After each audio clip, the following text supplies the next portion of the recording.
আসসালামু আলাইকুম সুপ্রিয় ভাই বোনেরা, আমি আছি মোহাম্মদুল্লাহ সিরাজি ফাহিম তোমাদের সাথে। আশা করি সবাই ভালো এবং সুস্থ আছো। পূর্ববর্তী লেকচারের ধারাবাহিকতায় আজ আমরা আলোচনা করব চতুর্গণিত প্রথম পত্রের নবম অধ্যায় অন্তরীকরণের একটি গুরুত্বপূর্ণ টপিক স্পর্শক এবং অভিলম্ব নিয়ে। চলো শুরু করা যাক। প্রথমে আমরা স্পর্শক এবং অভিলম্ব বলতে কি বুঝি সেটা একটু আমাদের জানা দরকার। সো প্রথমে যদি আমরা স্পর্শকটাকে যদি চিন্তা করতে চাই, ধরলাম আমার কাছে স্পর্শকটাকে বোঝার জন্য আমরা একটা চিত্র আঁকছি। এই চিত্রটার সাথে অবশ্যই তোমরা নিশ্চয়ই পরিচিত আছো। এটা একটা মোটামুটি বলা যায় একটা বৃত্ত ড্র করলাম, ঠিক আছে। আমরা একটা এমন একটা সরলরেখা আঁকবো যেটা হচ্ছে বৃত্তটাকে ছেদ করবে। ধরলাম সরলরেখাটা হচ্ছে এরকম,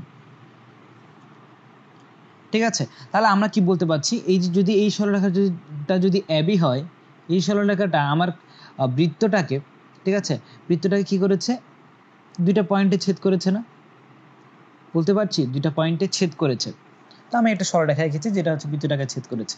তাহলে এখন আমি যদি কি করি, এই যে সরলরেখা এবিটা আছে সেটাকে যদি আমি নিচের দিকে নিয়ে আসার চেষ্টা করি, খেয়াল করো, এই পাশে নিচে নিয়ে আসার চেষ্টা করি, তাহলে কি হবে, এক সময় এরকম একটা রেখা আসবে যেটা হচ্ছে এবি রেখা, এবং তখন এই দুটো পয়েন্টে ছেদ করবে। আরও যদি নিচে নিয়ে আসি, এখানে একটা এরকম একটা রেখা পাবো যেটা হচ্ছে কি এবি রেখাটাকে নির্দেশ করবে, দুটো পয়েন্টে ছেদ করেছে।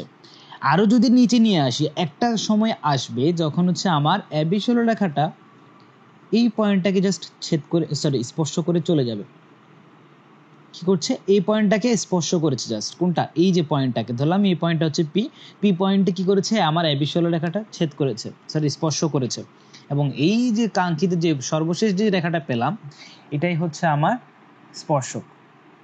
তাহলে আমরা স্পর্শকের যদি একটা সংজ্ঞা দাঁড় করাই, তাহলে কিরকম দাঁড় করাতে পারি, আমি ভুলক্রমে বলা, যাই হোক, আমি স্লাইডের মধ্যে যে স্পর্শকের সংজ্ঞাটা লিখে দিতে ভুলে গেছে আর কি। সো আমি লিখে দিচ্ছি এখন, তোমরা আশা করছি নোট ডাউন করে নিবা।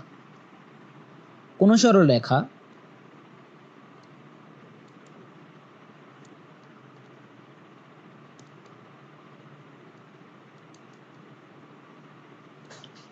যদি কোনো বক্ররেখাকে, খেয়াল করো, আমরা যে একটু আগে যে বৃত্তটাকে ছিলাম সেটাও কিন্তু একটা বক্ররেখা, ঠিক আছে। তাহলে কোনো সরলরেখা যদি কোনো বক্ররেখাকে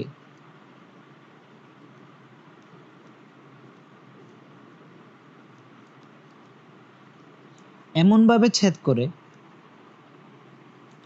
তোমরা এখন প্রশ্ন করতে পারো যে ভাইয়া স্পর্শক তো স্পর্শ করেছিল, ঠিক আছে, তাহলে ছেদ করার কথা কেন বলছি, আমরা পুরোটা শেষ করি তাহলে তোমরা বুঝতে পারবে। যদি এমনভাবে ছেদ করে যে ছেদবিন্দু দুটি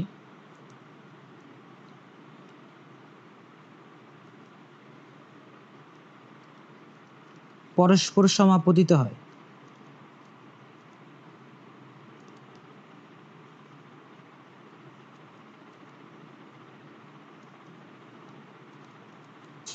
তবে উক্ত রেখাকে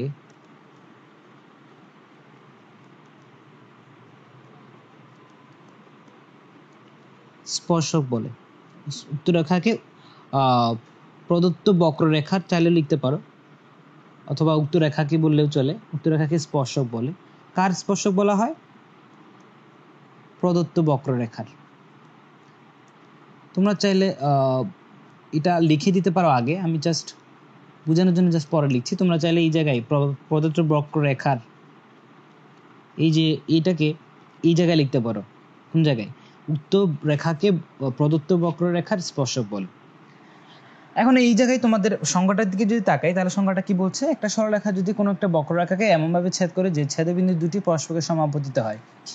এখন তোমার প্রশ্ন করতে পারো যে ভাইয়া, আমরা যখন স্পর্শক এঁকেছিলাম তখন দেখেছিলাম সে একটা পয়েন্টে স্পর্শ করেছে, তাহলে আপনি দুটা পয়েন্টের কথা কেন বলছেন? খেয়াল করো, আমরা যে একটা বৃত্ত এঁকেছিলাম, দেখিয়েছিলাম না, বৃত্তের মধ্যে দেখেছিলাম একটা সরলরেখা কি করেছে, দুটা পয়েন্টে ছেদ করেছে। তাহলে যদি আমি যে সরলরেখাটাকে যদি নিচের দিকে নিয়ে আসার চেষ্টা করি, আস্তে আস্তে ধরো এখন দুটো পয়েন্টে ছেদ করেছে, এই দুটো পয়েন্টে, আরও যদি নিচে নিয়ে আসি, দুটো পয়েন্টে ছেদ করেছে, আরও নিচে নিয়ে আসলে একটা সময় কি বলছিলাম, সে একটা পয়েন্টে টাচ করেছে। তাহলে তোমরা একটু কমন প্রশ্ন জাগার কথা, যে অনেকেরই জাগার কথা, সেটা হচ্ছে দেখতে পাচ্ছি সরলরেখাটাকে বৃত্তটাকে দুটো পয়েন্টে ছেদ করেছে, এই ক্ষেত্রেও দুটো পয়েন্টে ছেদ করেছে, এই ক্ষেত্রেও দুটো পয়েন্টে ছেদ করেছে, তাহলে এই জায়গায় এসে কেন সেই দুটো পয়েন্টে ছেদ না করবে না? এরকম প্রশ্ন কারো জাগেনি? অবশ্যই জাগার কথা। আসলে সে আসলে দুটো পয়েন্টে ছেদ করেছে, কিন্তু যে দুটো পয়েন্টে আসলে ছেদ করেছে তারা আসলে পরস্পরের উপর সমাপতিত হয়ে গেছে। বুঝতে পারলাম? হ্যাঁ, আসলে তোমরা আশা করছি তোমরা এই ব্যাপারটা বুঝতে পেরেছো। এই জায়গায় আসলে যে স্পর্শকের বেলায়ও আসলে দুটো ছেদবিন্দু থাকার কথা, কিন্তু স্পর্শকের বেলায় সেই যে দুটো ছেদবিন্দু থাকার কথা তারা হচ্ছে কি পরস্পরের উপর সমাপতিত হওয়ার কারণে আসলে তারা স্পর্শ করেছে। বুঝতে পারছি? তাহলে এইটুকু যদি তোমরা বুঝে থাকো তাহলে আমরা সংজ্ঞাটা তাহলে বাদ দিলাম, সংজ্ঞাটাকে এখন আসলে তাহলে আমরা যে চিত্রটা দেয়া আছে তার দিকে একটু তাকাই। আমরা দেখতে পাচ্ছি একটা বক্ররেখা আছে, ধরলাম সেটা হচ্ছে এফ অফ এক্স। এই বক্ররেখার উপর একটা পয়েন্টের কথা বলা হচ্ছে, সেই পয়েন্টের স্থানাঙ্ক দেওয়া আছে x nought comma y nought, ঠিক আছে? এবং আমরা বলে দিচ্ছি যে এই পয়েন্টটাকে আমরা এই পয়েন্টটাকে কি করবো, একটা এই যে বক্ররেখার উপর একটা স্পর্শক আঁকবো, অর্থাৎ এই বক্রের উপর একটা স্পর্শক টানবো যেটা হচ্ছে কি x nought comma y nought বিন্দুতে স্পর্শ করবে। তাহলে আমরা যদি স্পর্শকটা টানি এরকম একটা লাইন পাবো না? খেয়াল করো, তোমরা জাস্ট লেখাগুলোর দিকে তাকিও না, আমি যা বুঝছি তা একটু ফলো করার ট্রাই করো। আমরা তাহলে এই যে সরলরেখাটা পেয়ে গেলাম, এটা হচ্ছে আমাদের সেই স্পর্শকটা। এখন তোমাদেরকে একটা এই অধ্যায়টা শুরু করার প্রথম দিকে একটা টপিকের কথা আমরা মনে করিয়ে দেবো, সেটা হচ্ছে অন্তরজ বের করার সময় বলেছিলাম যে টপিকটা ছিল এরকম যে ডিওয়াই ডিএক্স বলতে আমরা কি বুঝে থাকি। আমরা ডিওয়াই ডিএক্স বলতে কি বুঝে থাকি তার ব্যাখ্যায় বলেছিলাম y equal to F of x যদি কোনো একটা বক্ররেখা হয় তার ক্ষেত্রে ডিওয়াই ডিএক্স বলতে বোঝানো হয় ওই বক্ররেখার উপস্থিত যে কোনো একটা বিন্দুতে পরিবর্তনের হার অথবা ওই পয়েন্টটাতে অঙ্কিত স্পর্শকের ঢাল। তার মানে আমরা বলতে পারছি যেই কথাটা সেটা হচ্ছে ডিওয়াই ডিএক্স বলতে বোঝানো হয় ওই যে কোনো একটা বক্ররেখার যে কোনো একটা পয়েন্টে অঙ্কিত স্পর্শকের ঢাল, ঠিক কিনা?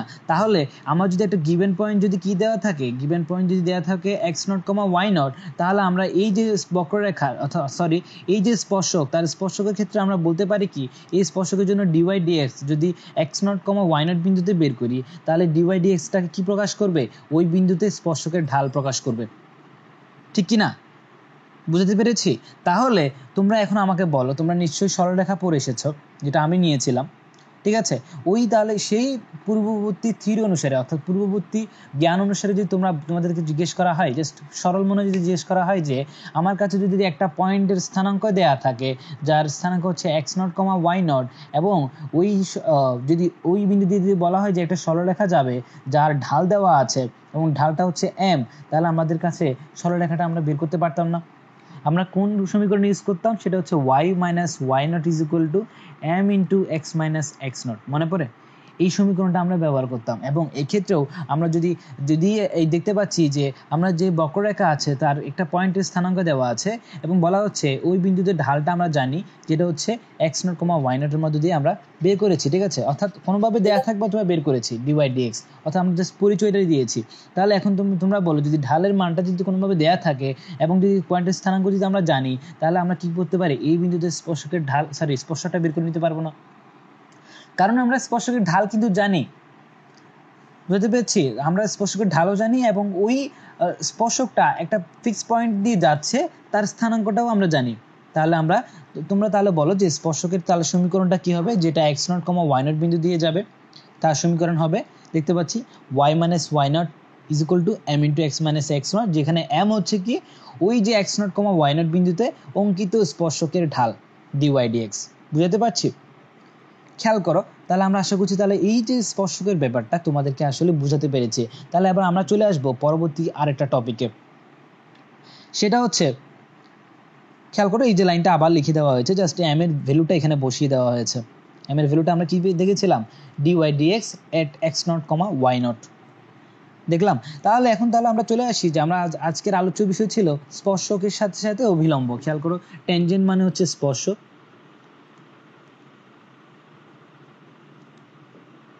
এবং নর্মাল মানে হচ্ছে অভিলম্ব।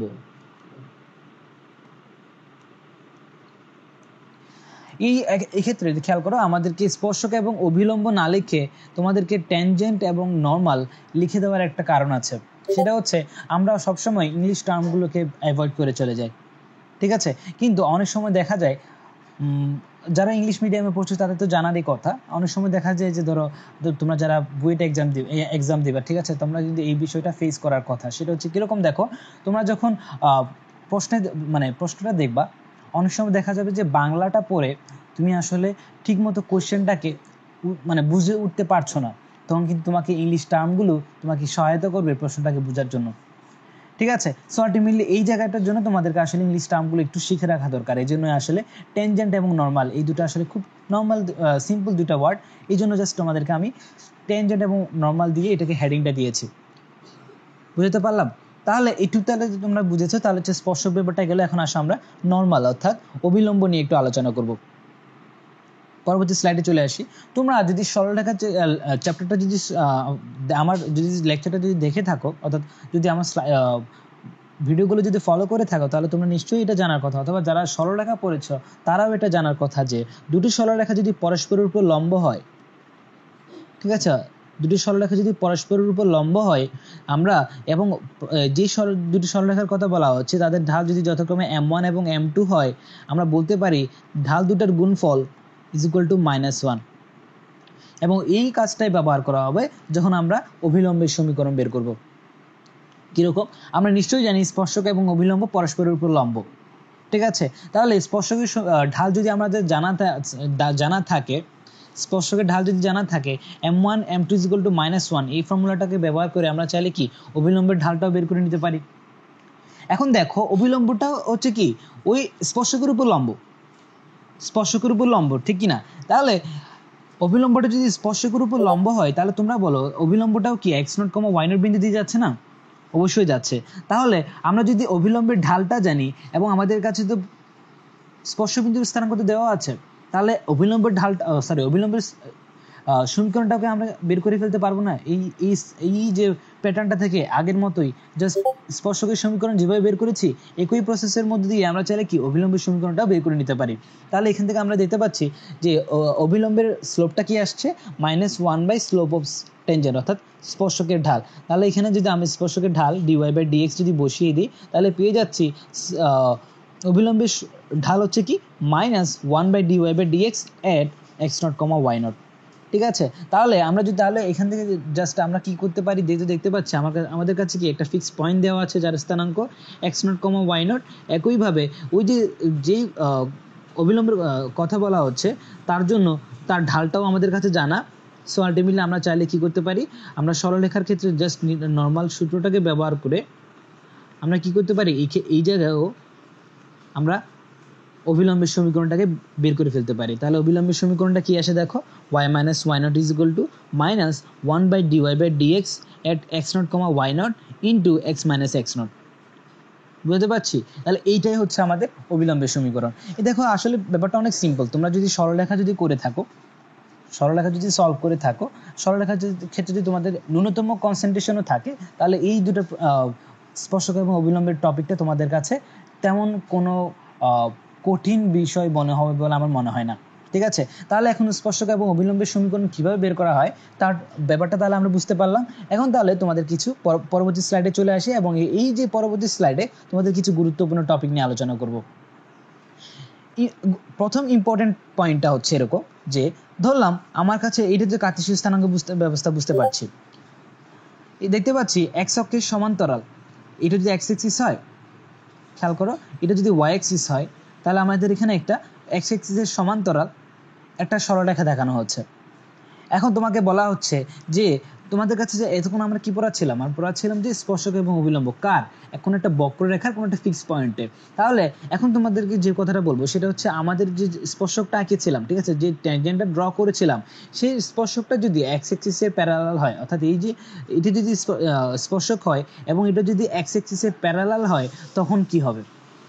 তাহলে তোমরা বলো, যদি এই যে দেখতে পাচ্ছি যে স্পর্শক যেটা সেটা যদি এক্স এক্সিসের প্যারালাল হয়, তাহলে এই যে স্পর্শকটা সেটা এক্স এক্সিসের সাথে কি কত অ্যাঙ্গেল তৈরি করেছে, অর্থাৎ এক্স এক্সিসের সাথে তার উৎপন্ন কোণটা কত বলো তো? আমরা বলতে পারি যে স্পর্শকটা এক্স এক্সিসের সাথে আসলে 0 ডিগ্রি কোণ তৈরি করেছে। দেখতে পাচ্ছি যেহেতু তারা পরস্পর সমান্তরাল, ঠিক আছে, এই টপিকটা নিয়ে কিন্তু আমরা সরলরেখাতেও আলোচনা করেছি। তাহলে এখন বলো যে স্পর্শকটা কি হচ্ছে এক্স এক্সিস সমান্তরাল হলে তার সাথে অর্থাৎ এক্স এক্সিসের সাথে তার অন্তর্গত কোণ কত 0 ডিগ্রি। তাহলে আমরা এখান থেকে কি বলতে পারি tan থিটার মান 0 ডিগ্রি, tan থিটার মান 0। তাহলে tan থিটার মান যদি 0 হয় আমরা কি জানি ঢাল সমান tan থিটা। তাহলে আমরা বলতে পারি এই জায়গায় যে স্পর্শকের কি হবে, ঢালটাও কি হবে, শূন্য হবে, ঠিক না? স্পর্শকের ঢাল যদি শূন্য হয় তাহলে এখন তোমরা বলো আমরা এই জায়গা থেকে আমরা কি পেয়ে যাবো বলো তো? স্পর্শকের সমীকরণটার দিকে যদি তাকাই আমরা কি জানতাম y minus y nought is equal to m into x minus x nought. তাহলে দেখো এই জায়গায় যদি m এর ভ্যালু যদি 0 হয়, m এর ভ্যালু যদি আমরা 0 ইনপুট দিই তাহলে কি পাচ্ছি y minus y nought is equal to 0। কেন? দেখতে পাচ্ছি 0 ইন্টু সামথিং মানে 0, ঠিক আছে? তাহলে আমরা এই জায়গা থেকে পেয়ে যাই y is equal to y nought. খেয়াল করে এটা কিন্তু আসলে কি এক্স অক্ষের সমান্তরাল যে কোনো সরলরেখার সমীকরণ।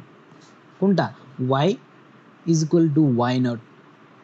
বুঝতে পারছি এটা হচ্ছে কি, এবং আমি এই জায়গা থেকে বলতে পারছি যে এই যে এখন তোমাদের প্রশ্ন আসতে পারে যে y is equal to y nought কেন হলো। খেয়াল করো আমরা কি বলছিলাম, একটা বক্ররেখার বলছিলাম, বক্ররেখার কোনো একটা পয়েন্টে কি বলছিলাম, স্পর্শক আঁকছিলাম, এবং এই ফিক্স পয়েন্টের স্থানাঙ্ক দেওয়া আছে x nought comma y nought. তাহলে তোমরা নিজেরাই বলো এই যে কোনটা পয়েন্টের স্থানাঙ্ক x nought comma y nought মানে কি? এটার মানে হচ্ছে এই পয়েন্টটা x অ্যাক্সিস থেকে y নট ডিস্টেন্সে অবস্থান করছে এবং y অ্যাক্সিস থেকে সেই পয়েন্টটা x নট ডিস্টেন্সে অবস্থান করছে। বুঝতে পারলাম? সো এখান থেকে তাহলে তো আমরা ইজিলি বলতে পারি এই ডিস্টেন্সটা কি y নট না? তাহলে আমরা কি বলতে পারি না এই ডিস্টেন্সটা হচ্ছে y নট?